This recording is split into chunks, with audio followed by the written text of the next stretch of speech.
It was autumn. The leaves were turning colors, gold, rust, and deep red. Subconsciously, I don't think we wanted summer to end. When I say we, I mean just a group of scraggly, nature-loving kids, barely young adults dressed in a combination of punk, metal, and hippie-style attire. It was Max, Mike, Brandon, Jason, and yours truly, Donnell. We decided it was a great day to take a road trip to the coast, just like we had done for most of the summer. I was the only girl, a tom girl though, not a girly girl. Most importantly, I was the only one with a car, a 1987 dark red Honda Civic. Except for Mike, he had a blue Enduro motorcycle.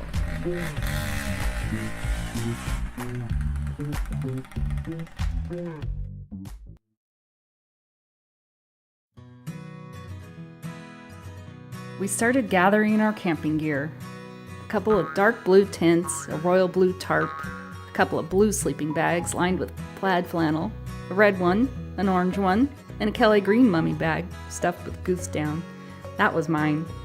We grabbed a can opener for our food, a few cans of chili, some granola, a couple jugs of water, and a bag of oregano. We crammed a couple of pieces of firewood into the trunk along with all the camping gear and got on the road.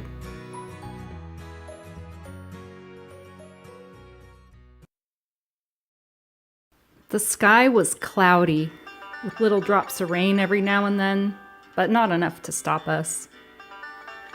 Our destination was around 3 or 4 hours away from our little hick town of Red Bluff. The town was filled with a bunch of narrow-minded cowboys in their cowboy costumes made up of Wranglers, oversized belt buckles, dented felt cowboy hats, starched plaid shirts, and mouths full of Copenhagen, like cows chewing cud.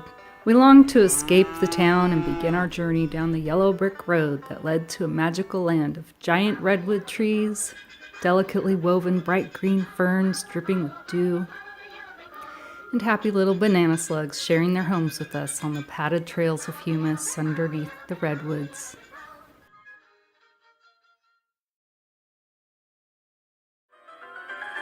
It wasn't long before we found out that 5 people and all the camping gear was a little too much for the little Honda Civic. Tension started to build. That's when Mike suggested we turn around and get his motorcycle, which would give us more room in the car. He didn't mind the rain, he said. A couple hours later, we were back on the road.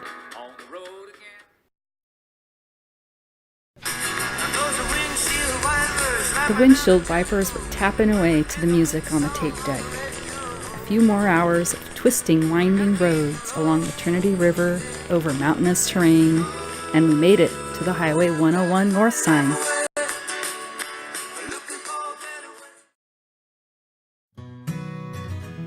A few more miles north, and we were finally at our destination, Patrick's Point State Park. We sighed with relief until we noticed the sign. The lonely, wet, wooden sign that crumbled our hearts into a million pieces. No vacancy. What were we to do now? Daylight was burning and a new plan had to happen fast. We headed further north. Mike went first and was on the lookout for a good place for us to pull over.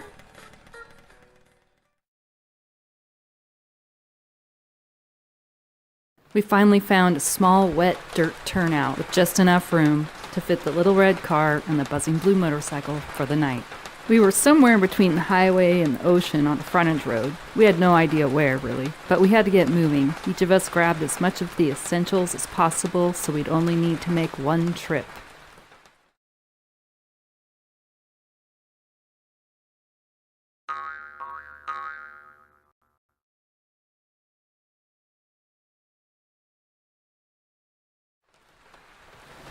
We headed down the tree-covered slope toward the ocean. We couldn't see it, but we knew it was there. Branches to the left, right, above, below, scraping and scratching us as we trekked down and wondered if we would even find a camping spot as the trail became less and less of a trail. We crashed through the foliage, the mist grew thicker, the sound of the finally we made it to the beach. We stumbled upon our very own private beach, not a soul in sight. The sand was mixed with small rocks and pebbles.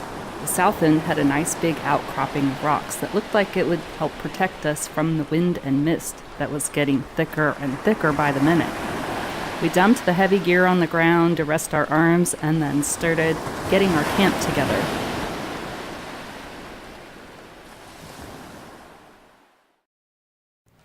We were a little worried about the dome tent getting rain inside, so in hopes to keep it dry, we took the tarp and created an awning by tying one side to the top of the tent and one of the corners to the rocks and the other corner to a long piece of driftwood to prop it up.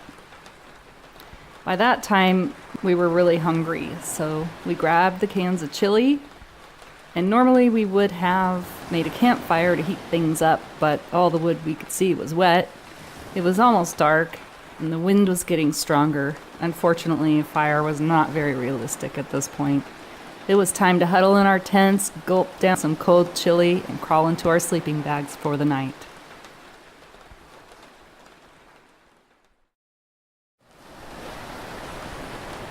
The wind became stronger and stronger, smacking the tents harder as the night went on. It wasn't long before the tarp started flapping loosely, only attached by one cord. We grabbed it and stuffed it inside the dome tent before it blew away completely. Giant waves churned and crashed around us. The only sounds we could hear were the waves, the wind, the rain, and ourselves cussing and laughing and screaming hysterically. It was impossible to sleep. It wasn't long before both tents collapsed completely into our bodies from the strength of the wind. They were wet, we were wet and cold. What were we going to do? What else could we use to keep the water off us as best as possible to protect us from the wind for the rest of the night?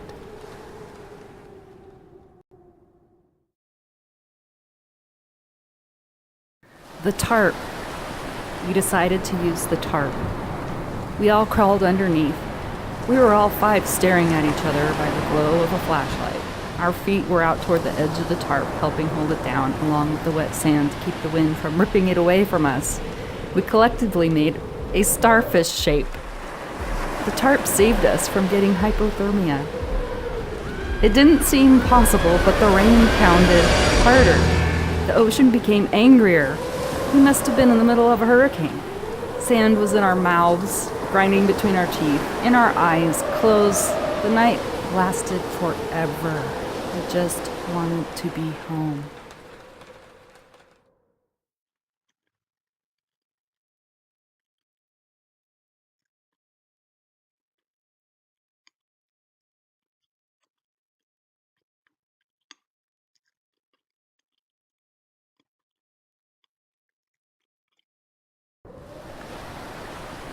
It felt like a small miracle at the time, but it started to get light outside.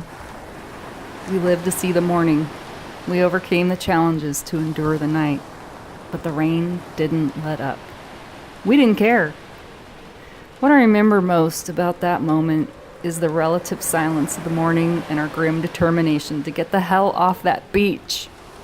We silently and methodically gathered all the gear under our arms and headed up the hill that we came down the day before, all the while thinking of the warm, dry car equipped with the heater that waited for us. The climb up the hill was much harder now with the torrents of rain. The trail had become a mini stream bed with an occasional waterfall. Mike had the privilege of carrying that sopping wet tarp up that Rubicon of a hill. We would take 3 steps forward and slide 2 steps backward, slipping in the slimy mud.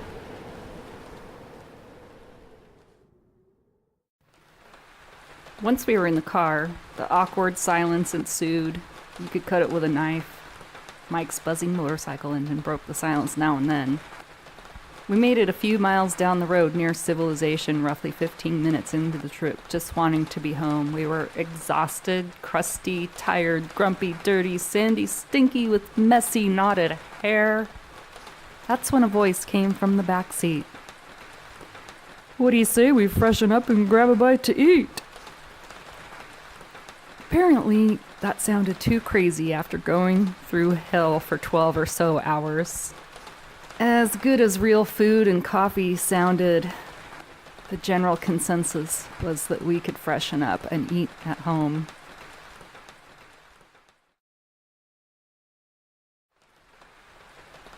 Once we made that long trek back over the mountains and back to our warm apartment, we all took turns taking hot showers. We then made up a batch of our favorite top ramen with chicken flavor, then raspberry turmoilers, warmed in the oven for dessert. I think the take-home message here is that perseverance can get you through a storm of a night to see the light of the next day, and that things don't always go as planned and might not seem funny at the time. Looking back, 30 or so years later, parts of this adventure are definitely worth laughing at and learning that we should all lighten up. Freshening up and grabbing a bite to eat is more a state of mind than anything. What do you say we freshen up and grab a bite to eat? Showers wash all my cares away. I wake up to a sunny day, 'cause I love a rainy night. Yeah, I love a rainy night. Well, I love a rainy night. Well, I love a rainy night. Well, it makes me high. Ooh, I love a rainy night. You know I do.